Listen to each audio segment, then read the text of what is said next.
for this move, we have, again, we'll use that platform, chair, whatever you're using. So you'll actually come up. So you'll stand again. So it's similar to what we just did with our front foot elevated, but instead of our whole foot, we'll go heel elevated. So our toes will be up.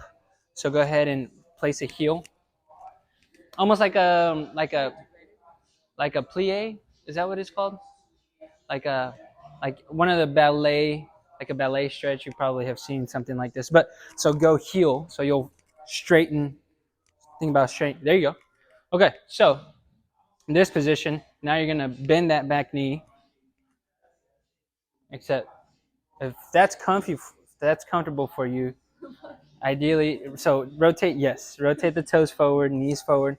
Now all you're gonna do is you're just gonna bend that back knee, so you'll get a little work in this quad, and then just hold it. So you'll get a little bit of, the idea is to get some hamstring stretch.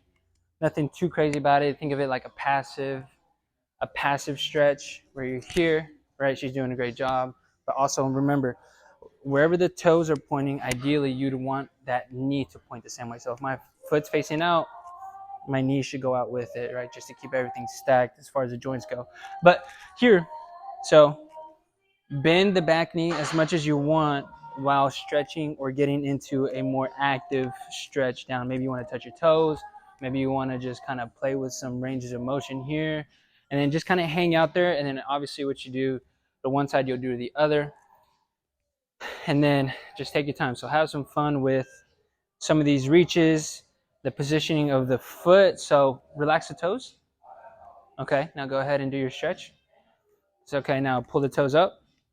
So just kind of feel the subtle shift within the foot as you, maybe you want to relax the toes. Maybe another time you want to pull the toes up to the sky. That'll activate different parts of the foot and the ankle complex. And then obviously this, the pull will engage the hamstring a little bit more, and the toes down motion will engage the hamstrings, but it also engages this front part, which is the tibial anterior. So however you want to do this, you can even do some reaches over that foot as well. Now you can kind of explore some movement, have some fun with it. It's super easy, nothing crazy about it, but just keeping in, honing in on some quality movement as we continue forward.